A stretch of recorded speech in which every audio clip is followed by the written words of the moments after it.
नमस्कार विद्यार्थी मित्रांनो, ज्ञानदीप अकॅडमीमध्ये तुम्हा सर्वांचं परत एकदा मनापासून स्वागत आहे. मी महेश शिंदे. आज आपण एका अत्यंत महत्त्वाच्या मुद्द्यावर बोलणार आहोत. तो मुद्दा आहे स्पर्धा परीक्षांचं रिव्हिजन कसं करावं. थोडक्यात रिव्हिजन केल्यानंतर जास्तीत जास्त मार्क कसे मिळवावे हा आपला मेन फोकस आहे.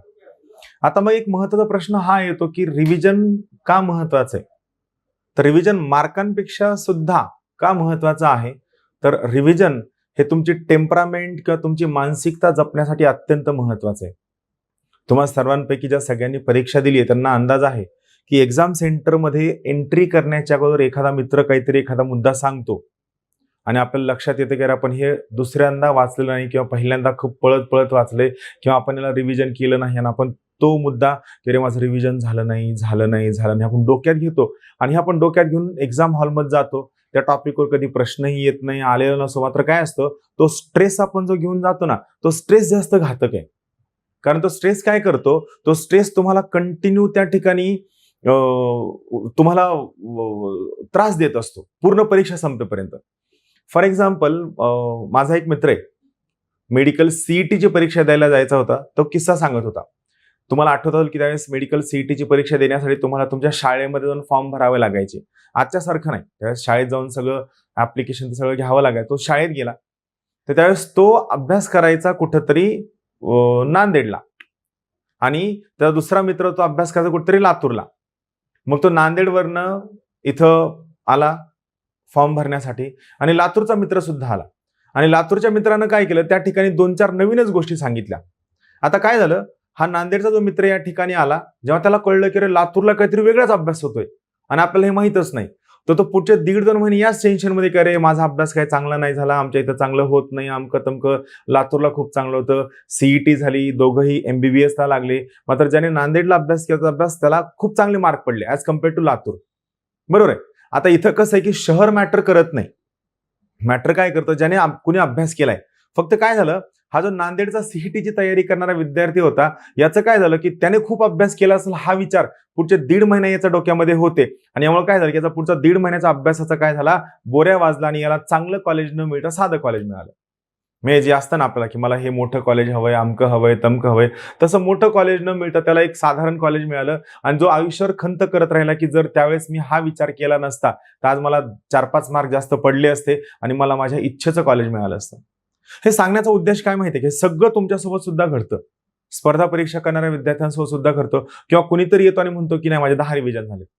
10 रिव्हिजन म्हणजे काय, तुम्ही विचार करता का? किंवा कुणीतरी कोचिंग क्लासवाला माझ्यासारखा सांगतो तुम्हाला जर महाराष्ट्रात पहिलं यायचं असेल तर तुम्हाला लक्ष्मीकांतचे 50 रिव्हिजन करावे लागतील, गाठाळचे 22 रिव्हिजन करावे लागतील, तुम्हाला मुखपाठ पाहिजे, कोणत्या पानावर नंबरवर कोणता टॉपिक आहे. आणखीन एक वर्ग असतो बघा, ज्याला काहीही प्रश्न विचारला की तो पटकन सांगतो की त्या पानावर कोपऱ्यात हे दिलेलं आहे. आपण इम्प्रेस की अरे ह्याला किती येतंय आणि याला या पानावर काय हे माहितीये, याचा अर्थ याचा अभ्यास किती ना आपला काहीच नाही. पण नंतर आपल्याला कळतं की ज्याला माहिती ना या पानावर कोणत्या कोपऱ्यात कोणता शब्द आहे, तो त्याच्या आयुष्यात कधीच पास होत नाही आणि आपण स्मार्ट वर्क केलं तर आपण लवकर पास होतो. ही खरी गंमत आहे स्पर्धा परीक्षेची. या स्पर्धा परीक्षेने विनाकारणचा दिखाऊपणा करणारे किंवा चुकीच्या पद्धतीने अभ्यास करणारे किंवा ज्या पॉइंटवर ज्या टॉपिकवर प्रश्नच येत नाहीत या गोष्टींचा पसाराभर अभ्यास करणाऱ्या लोकांची संख्या एवढी जास्त आहे की ही सगळी लोक स्पर्धा परीक्षेला बदनाम करून ठेवलं की स्पर्धा परीक्षेला 5 वर्ष लागतात. कोणत्या पानावर कोणत्या कोपऱ्यात कोणता मुद्दा आहे हे माहीत असण्यापेक्षा त्या मुद्द्यावर प्रश्न येतात का, मागच्या 5 वर्षात त्या मुद्द्यावर किती प्रश्न आलेत, कशा प्रकारचे प्रश्न येतात, कोणत्या डिफिकल्टीचे प्रश्न येतात, त्याचं माझं रिव्हिजन झालेलं का, हे जास्त महत्वाचं आहे. म्हणून लक्षात ठेवा, स्पर्धा परीक्षेचा अभ्यास हा इम्प्रेस करण्यासाठी करू नका. स्पर्धा परीक्षेचा अभ्यास हा स्वतःच्या करिअरसाठी करा. एक छान सुंदर नोकरी म्हणून करा, आयुष्य म्हणून करू नका, एक नोकरी म्हणून करा. तर हे सगळं होऊ नाही, यामुळे मी तुम्हाला आज रिव्हिजन बद्दल सांगणार आहे. खूप महत्वाची गोष्ट आहे. तर चला सगळ्यात अगोदर आपण पाहूया रिव्हिजन म्हणजे तुमच्या मनात काय असतं. तुमच्या डोक्यात असतं रिव्हिजन म्हणजे पुन्हा पुन्हा वाचणं, पुन्हा पुन्हा नजरेखालनं घालणं. बरोबर आहे. तुम्ही काय करता, एक पुस्तक वाचता, त्याला अंडरलाईन करता अगोदर पेन्सिलनं, मग लाल पेननं, मग हिरव्या पेननं, मग हायलायटर, ऑरेंज कलरचा हायलायटर, पोपटी कलरचा हायलायटर, या सगळ्यांनी हायलाइट करता आणि हायलाइट केल्यानंतर ज्यावेळेस तुम्ही सेकंड टाइम रिव्हिजनसाठी जाता त्यावेळेस तुम्ही हायलाइट केलेलं नाही वाचत, तुम्ही काय करता, अख्खच्या अख्खं वाचता. का?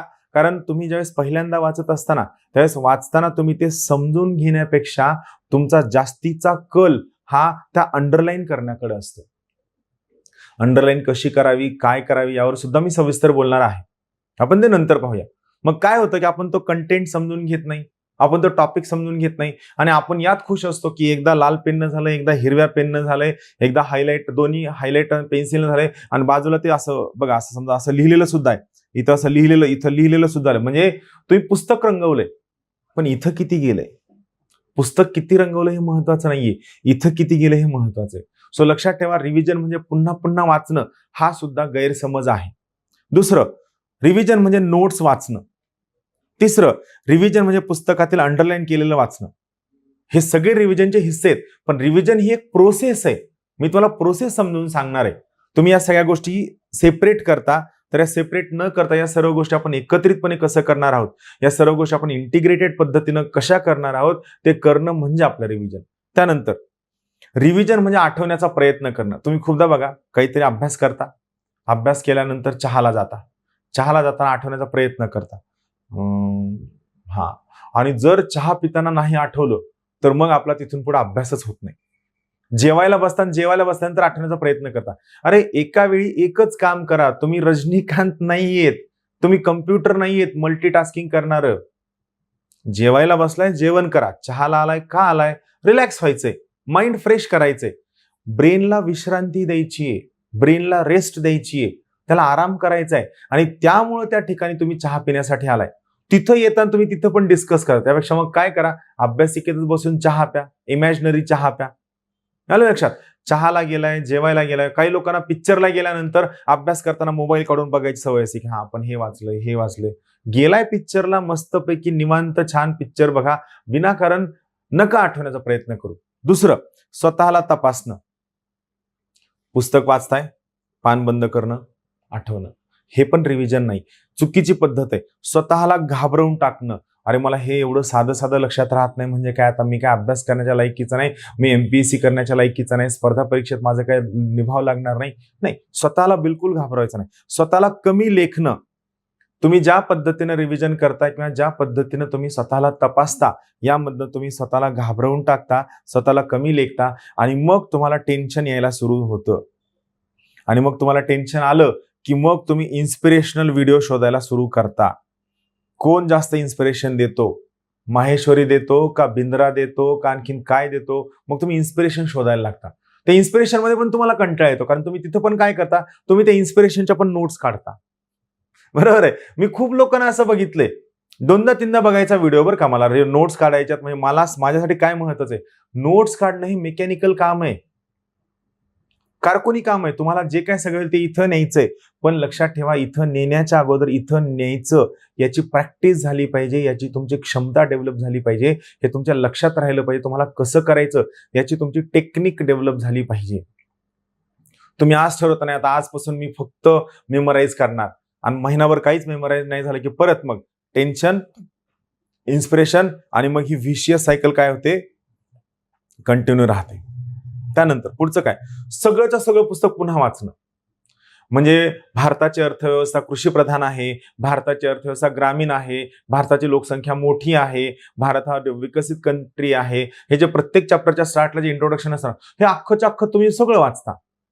मी लोकांना स्टेट बोर्ड वाचताना आपल्या सभोवताली असणाऱ्या वस्तूंना नेचर किंवा निसर्ग म्हणतात या ओळीला अंडरलाईन करताना पाहिजे. तुम्ही इमॅजिन करा, तुमच्यापैकी जर ते कुणी असतील तर तुम्हाला स्वतःच्या अभ्यासाच्या पद्धती चेक करणं खूप जास्त आवश्यक आहे. नाहीतर 5 नाही 8 वर्ष सुद्धा लागतील, लक्षात ठेवा. आणि मग परत तुम्ही या फील्डला बदनाम करून जाल. बरोबर. घाबरून जाणं, स्वतःला कम्पेअर करणं. यार तो मित्र खूप अभ्यास करत असेल, तो मित्र म्हणला माझं 20 वेळेस रिव्हिजन, तो 20 वेळेस म्हणला ना, आपण त्याला 22 वेळेस म्हणायचं. मग ते मनातल्या मनात म्हणते 22 वेळेस तुझ्या बापानं केलं होतं का, आपण पण म्हणायचं की तुझ्या बापानं 20 वेळेस केलं होतं का. थोडी भाषा चुकीची वाटेल तरी सुद्धा असल्या मित्रांपासून दूर राहायचं. हे युजलेस लोक आहेत. या लोकांचा जन्म फक्त तुम्हाला आयुष्यात स्ट्रेस देण्यासाठी झालाय. आपण त्याला दुप्पट द्यायचा. ते छोटं पुस्तक घेऊन आलं ना मेसमध्ये, आपण त्याच्या 2.5 पट पुस्तक घेऊन मेसमध्ये तिथंच बाजूलाच मांडायचं, त्याच्या बाजूलाच मांडायचं आणि वरचे 6-7 पाना एवढे लाल लाल अंडरलाईन करून ठेवायचे आणि उघडून बसायचं. ते पुन्हा मेसला पण येत नसतं. आलं लक्षात? स्वतःला कुणासोबतच कम्पेअर करायचं नाही. प्रत्येकाची आपण आपली एक मानसिक कॅपॅसिटी असते, सवयीचा भाग असतो, आपण आपल्या टेक्निक असतात आणि आपल्याला काही गोष्टी जमलेल्या असतात ज्या प्रत्येकाला जमलेल्या नसतात. प्रत्येकाच्या काही स्ट्रेंथ्स असतात, प्रत्येकाच्या काही वीकनेस असतात. आपण आपल्या स्ट्रेंथ्सवर काम करायचं आणि वीकनेस कशा सुधारता येतील यावर काम करायचं. स्वतःला तुम्ही कुणासोबतही कोणत्याही पद्धतीनं कम्पेअर जर कराल तर तुमचा अभ्यास सुद्धा होणार नाही, रिव्हिजन सुद्धा होणार नाही. रिव्हिजनला आकड्यांमध्ये मोजणं. तुझं किती वेळेस रिव्हिजन झाले? 4दा. तुझं किती वेळ झालंय? माझं फक्त 2दाच झालंय. अरे रिव्हिजन हे आकड्यांमध्ये कधीही मोजत नसतात. रिव्हिजन कितीदा झालंय हा प्रश्नच चुकीचा आहे. आलं लक्षात? तुम्हाला एखाद्या ठिकाणावरनं एखादं काम आणायचंय, पुस्तक आणायचंय, तर मला सांगा तुम्ही ते पुस्तक आणण्यासाठी 7-8 चक्कर मारल्या आणि 8 चक्कर नंतर पुस्तक घेऊन आलात, तर मला सांगा वेगळं पुस्तक येणार आहे का? सेम पुस्तक येणार आहे. बरोबर आहे की नाही? तुम्हाला एखादं पुस्तक आप्पाबळवंत चौकामधनं विकत आणायचंय, तर ते पुस्तक कोणतं आणायचंय, त्याची किंमत किती आहे, तुमच्याकडे किती पैसे आहेत, कोणत्या दुकानात मिळतं, कोणत्या क्वालिटीचं असतं, काय पेज असतं, हे सगळं तुम्हाला इथं माहित आहे. तुम्हाला तिथं जायचंय, ते तिथं रिवाईज करायचं, म्हणजे त्याला सांगायचंय आणि पुस्तक घेऊन यायचंय. नाही नाही, चांगल्या क्वालिटीचं पुस्तक मला हवंय, मी मिनिमम 7 चक्कर मारणार आणि 7 चक्कर मारल्यानंतर मग 8व्या चक्करला पुस्तक घेऊन येणार, म्हणजे माझं हे ह्या तुमच्या रिव्हिजनच्या आहेत. रिव्हिजन आकड्यांमध्ये मोजायचं नसतं. Revision is a continuous process. परत एकदा सांगतो, रिव्हिजन ही एक कंटिन्युअस प्रोसेस आहे. दुसरी गोष्ट, स्वतःला अधिकाऱ्यांसोबत कम्पेअर करणं.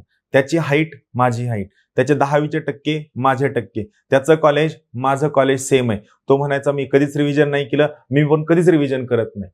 प्रत्येक जण वेगवेगळा आहे. रादर मी याला आणखीन पॉझिटिव्ह पद्धतीनं सांगू शकतो, every person is unique in his or her own way. प्रत्येक जण युनिक आहे. तुम्ही स्वतःच्या युनिकनेसला जपा. तुम्ही स्वतःच्या ज्या युनिकनेस आहे त्याच्या आधारावर तुमच्या स्वतःच्या करिअरची तयारी करा. दुसऱ्यासोबत कम्पेअर करून स्वतःच्या युनिकनेसला कमी लेखून स्वतःला स्ट्रेसमध्ये, टेन्शनमध्ये टाकू नका. रिव्हिजनची फुशारकी मारणं बंद करा. 50 रिव्हिजन केलेत पण मागं पोस्टच मिळाली नाही, साधी प्रिलिम्स क्लिअर होत नाही. सांगा, असल्या 50 रिव्हिजनला काहीतरी फायदा आहे का? मी कुणाबद्दल वाईट बोलत नाहीये, पण माझं हे म्हणणं आहे की तुम्ही जर अभ्यास करत असाल आणि त्या अभ्यासामधनं जर आउटपुट मिळत असेल तर त्याला फायदा आहे. सर माझं लक्ष्मीकांत 3दा वाचून झालंय. ठीक आहे, 3दा वाचून झाले ना, मग सांग लक्ष्मीकांत मधल्या कोणत्या कोणत्या मुद्द्यांमध्ये सेक्युलरिझम, धर्मनिरपेक्षतेचे प्रोव्हिजन दिलेले आहेत. सर पर्याय द्या. मग तुझं 3दा रिव्हिजनचा फायदा काय आहे? बरोबर आहे की नाही? याचा अर्थ काय की रिव्हिजन करून आपल्याला गोष्टी मेमोराईज नाही करायच्यात, आपल्याला त्या पर्यायांमधनं उत्तर शोधायचंय, त्या पद्धतीचं रिव्हिजन आपल्याला कळायचंय. किती पुस्तकं किती वेळेस वाचली म्हणजे रिव्हिजन? चुकीचंय, साफ चुकीचंय. एखाद्या व्यक्तीनं एखादं पुस्तक एकदा वाचलं, त्यानंतर त्यातल्या महत्वाच्या मुद्द्यांना हायलाईट केलं, अंडरलाईन केलं आणि ते अंडरलाईन केलेले मुद्दे 3-4 वेळेस वाचले, त्याच्यावरचे प्रश्न वाचले, त्यामुळे त्याला ते चांगलं घट्ट लक्षात राहतंय, याला आपण रिव्हिजन म्हणतो. मी अग्रवालचं पुस्तक 6दा सोडवलंय. अरे गरज नाहीये. 6दा का सोडवायचंय? अग्रवाल काय आहे? गणित आहे. गणित, सेम गणित 6 वेळेस सोडवण्याची गरज नाहीये. टेक्निक समजून घेतली, ती टेक्निक आपल्या स्वतःच्या डोक्यात फिट केली, त्याच्याबद्दल काही ट्रिक्स असतील, गोष्टी असतील, आपल्या एखाद्या डायरीमध्ये लिहून काढल्या आणि झालं. म्हणजे तुम्हाला त्या टाईपचे किती बाकीचे पुस्तकं घेऊन गणित सोडवा ना. अग्रवाल एकदम जीर्ण होऊन त्याला कुजेपर्यंत सोडवायचं आणि खुश की माझा अग्रवाल 6 वेळेस सोडून झाले. हा, जर समजा तुम्हाला अग्रवाल पहिल्यांदा सोडविल्यानंतर योग्य पद्धतीनं कळलं नसेल तर दुसऱ्यांदा सोडविणं, कॉन्फिडन्स येण्यासाठी 3-3ऱ्या वेळेस सोडविणं, ते सोडवत असताना 2 वेळेस सोडून झाल्यानंतर 3ऱ्या वेळेस अग्रवाल सोडत असताना आणखीन एखादं पुस्तक सोबतीला सोडवणं, असं काहीतरी करणं हे अपेक्षित आहे. मात्र मी एखादं पुस्तक 4दा वाचलंय याला रिव्हिजन कधीच म्हणत नाही, चुकीचं आहे. आपली परीक्षा MCQची आहे. रिव्हिजन करण्याची सगळ्यात मेन गोष्ट काय, तुम्हाला स्वतःची एक डायरी मेंटेन करायची आहे. स्वतःची एक डायरी. मी डायरीचा वापर कसा करायचा सांगणार आहे. आपली परीक्षा MCQची आहे. लक्षात ठेवा, या MCQच्या परीक्षेमध्ये सगळ्यात महत्वाचा वाटा कुणाचा असेल तर तो सबकॉन्शियस मेमरीचा असतो. सो त्यामुळे तुम्हाला काय सबकॉन्शियस मेमरीवर कसं काम करायचं हे मी तुम्हाला शिकवणार आहे. त्यासाठी एक सेपरेट व्हिडिओ असेल. पण आज मात्र लक्षात ठेवा, आपली परीक्षा MCQची आहे, त्यामुळे आपल्याला आठवायचं, मेमोराईज करायचं, लक्षात ठेवायचं, डोळे बंद करून आठवण्याचा प्रयत्न करायचा, असले काहीही फिल्मी प्रकार करू नका. फॅक्च्युअल डाटा विनाकारण पाठ करायचा नाही, याला रिव्हिजन म्हणत नाहीत. सनावळ्या म्हणजे इसवी सन आणि व्यक्ती हे पण पाठ करू नका. याच्यावर किती प्रश्न येतात, हे प्रश्नांची संख्या अगोदर बघा, त्यांचा इनपुट आउटपुट रेशो एकदा समजून घ्या आणि त्याच्या आधारावरती मग तुम्ही रिव्हिजन करा. राईट. आता चला आपण बघूया रिव्हिजन कसं करायचं. तर यासाठी मी एक खूप इंटरेस्टिंग चार्ट बनवलेला आहे. तो चार्ट मी तुम्हाला शिकवतो की रिव्हिजन कसं करायचं. आतापर्यंत जे मी सांगितलं तर ते नॉर्मल होतं. आता फक्त काय की रिव्हिजन कसं करायचं हे मी तुम्हाला थोडक्यात सांगतो, मग परत ते समोर नोट्समध्ये आपण बघूया. चला, सगळ्यात पहिली महत्वाची गोष्ट मी काय सांगितलं, रिव्हिजन ही एक कंटिन्युअस प्रोसेस आहे. बरोबर आहे. कंटिन्युअस म्हणजे काय, रिव्हिजन ही एक निरंतर चालणारी प्रक्रिया आहे. निरंतर न चुकता चालणारी प्रक्रिया आहे. मग यात काय करायचंय तुम्हाला, डेली रिव्हिजन एक करायचं आहे, वीकली रिव्हिजन एक करायचं आणि मंथली रिव्हिजन एक करायचं. कसं करायचं पहा. सगळ्यात अगोदर मी तुम्हाला पहिला मुद्दा क्लिअर करतो. या रिव्हिजनचा फायदा काय होतो, याच्यामुळे तुमची मेमरी चांगली शार्प होते. पण ही मेमरी चांगली शार्प होण्यासाठी तुम्हाला स्वतःला 1 महिना वेळ द्यावा लागतो. 1 महिने न चुकता मी जी प्रोसेस तुम्हाला सांगणार आहे, ही प्रोसेस तुम्हाला न चुकता चांगली करायची. माझ्याकडनं लिहून घ्या. नक्कीच 1 महिन्यानंतर तुमची मेमरी, तुमची लक्षात ठेवण्याची क्षमता खूप चांगली इम्प्रूव्ह झालेली असेल. मेमरी इम्प्रूव्हमेंट काय करायचं, एक डायरी घ्यायची. आता या डायरीमध्ये डेली रिव्हिजन कसं करायचं, तर त्या दिवसभरात तुम्ही जे काही वाचलेलं आहे, जे वाचलंय, या वाचलेल्या मुद्द्यांचे जे टॉपिक आहेत, हे टॉपिक या डायरीवर लिहून काढायचे. समजा आज किती तारीख आहे, आज समजा 10 जून तारीख आहे. मग या 10 जूनला समजा तुम्ही पॉलिटीचे हे 4 टॉपिक वाचले, इकॉनॉमीचे 3 टॉपिक वाचले, ते शब्द लिहून काढायचे. मग या पॉलिटीच्या टॉपिकमध्ये तुम्हाला हे 6-7 नवीन शब्द आढळले. वाक्य लिहायचं नाही, या ठिकाणी 6-7 नवीन शब्द आढळले. असं काय होईल, तुमच्या दिवसभराचे कधी 1 पान, कधी 2 पान, कधी 2.5 पान असं होईल. तुम्ही सगळं लिहित नाही बसायचं. आणि यात आणखीन काय करायचं, जर तुम्हाला प्रिव्हियस इयरच्या क्वेश्चनचं तुम्ही अनालिसिस केलं असेल आणि तुम्हाला कोणत्या प्रकारचे प्रश्न येतात याचा अंदाज असेल, तर या डायरीच्या पुढच्या पानावरती जे तुम्हाला अत्यंत महत्वाचे बीट वाटतात, अत्यंत महत्वाचे बीट्स, बरोबर आहे, हे महत्वाचे बीट्स पुढच्या पानावर लिहून काढायचे. आता काय करायचं, हे दिवसभराचं झाल्यानंतर रात्री झोपण्याच्या अगोदर, लक्षात ठेवा, ज्यांना कोणाला मेमरी बिल्डिंग चांगली करायची आहे, ज्यांना गोष्टी लक्षात ठेवायच्या, त्या प्रत्येकानं रात्री झोपण्याच्या अगोदर आज दिवसभरात जे काय वाचलेलं आहे, जे तुम्ही या डायरीवर उतरून काढले, तो प्रत्येक शब्द एकदा नजरेखालनं घालायचा. पुस्तक घ्यायचं नाही, नोट्स घ्यायच्या नाही, हा प्रत्येक शब्द नजरेखालनं घालायचा. हा, आज हे शब्द वाचला होता, आज फंडामेंटल आहे 12, 13, 14 झालं. आज आणखीन इकॉनॉमिक्समध्ये मिनिमम सपोर्ट प्राइस काय हे कळलं, GDP वाचला होता. हा प्रत्येक शब्द काय करायचा, नजरेखालनं घालायचा. हा पहिला मुद्दा झाला. दुसरा मुद्दा, हे सगळे शब्द नजरेखालनं घातल्यानंतर जे पुस्तक तुम्ही वाचले, ते पुस्तक तुमच्या रूमला किंवा घरी कॅरी करायचं. शक्यतो खूप सर्व विद्यार्थी अभ्यासिकेत अभ्यास करतात आणि रात्री 11 वाजले की सुटलो बाबा एकदाचा म्हणून सगळं काही सोडून काय करतात, सगळे घरी निघतात, निवांत मोकळं.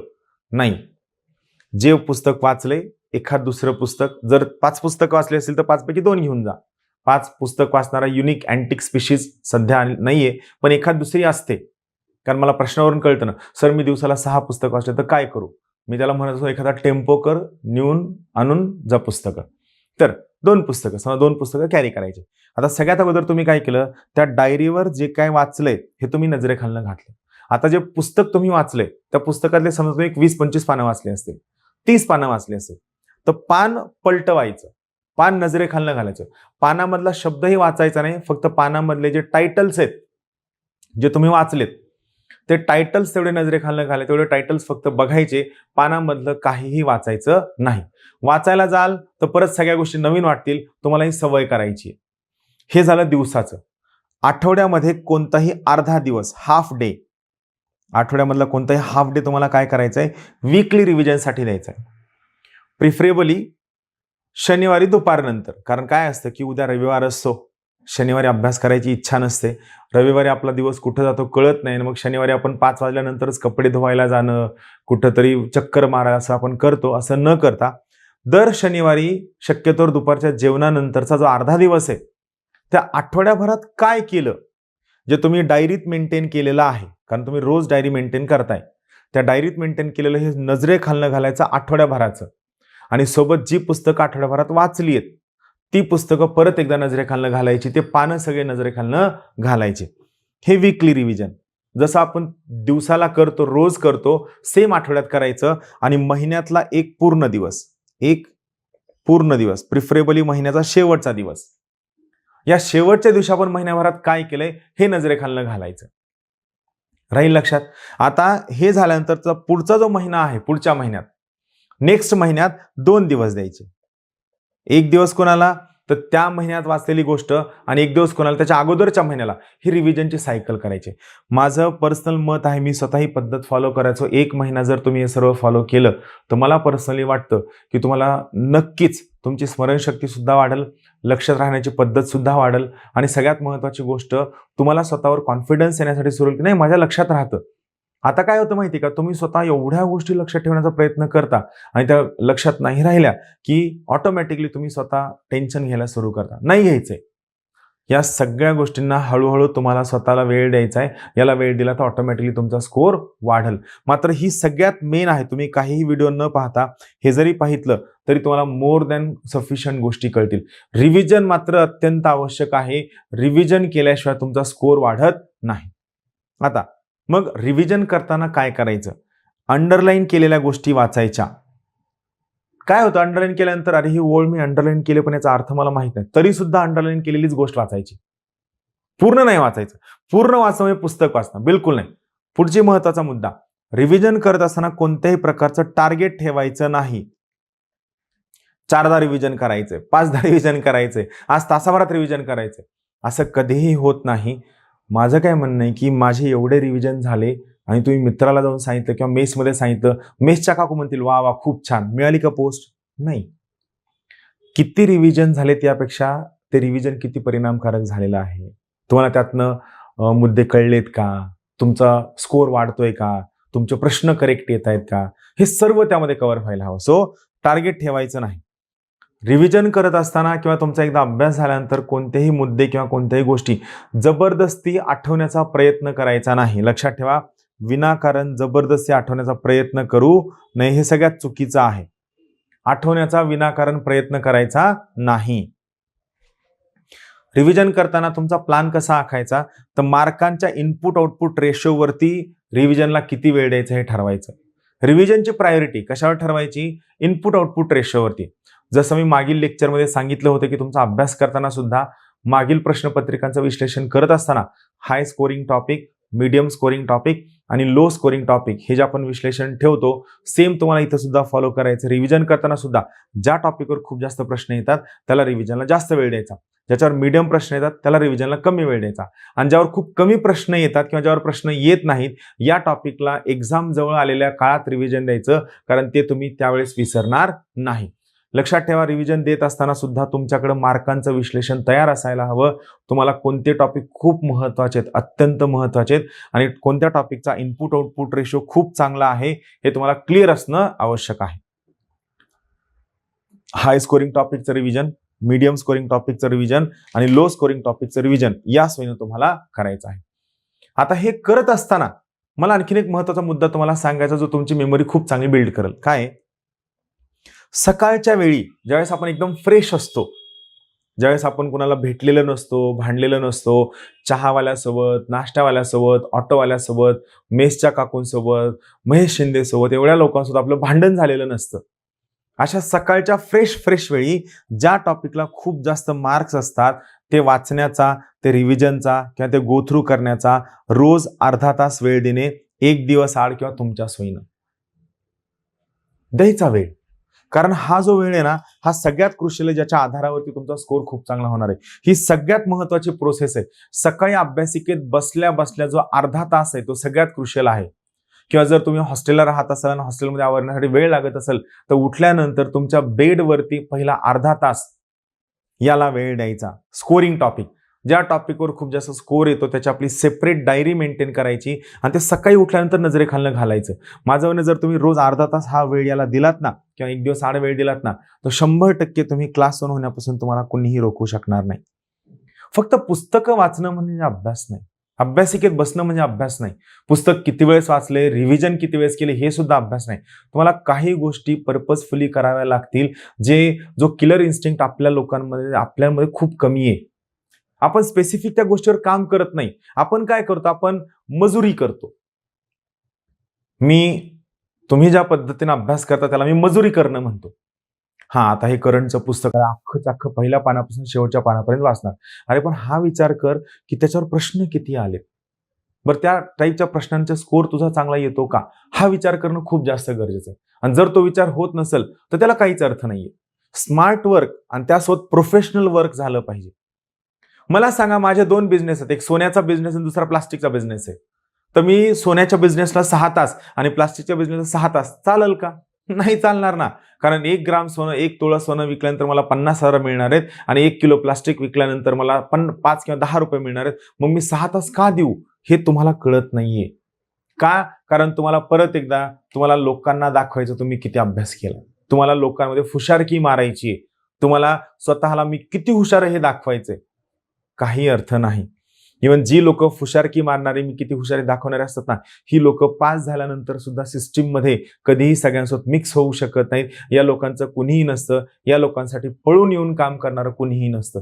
ही लोक आयुष्यभर तशीच जगतात, अलूफ जगतात आणि सरतेशेवटी सुद्धा या लोकांना भेटणारं कोणीही नसतं. आपल्याला वेगळं व्हायचंय.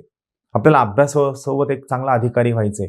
अभ्यासासोबत एक चांगला व्यक्ती सुद्धा व्हायचा, एक चांगला मनुष्य व्हायचंय, की ज्या सगळ्या गोष्टी केल्यात नाही, केलेल्या प्रत्येक गोष्टी का करावी याचं नॉलेज आहे, त्या प्रकारचा व्यक्ती आपल्याला व्हायचा आहे. राहील लक्षात?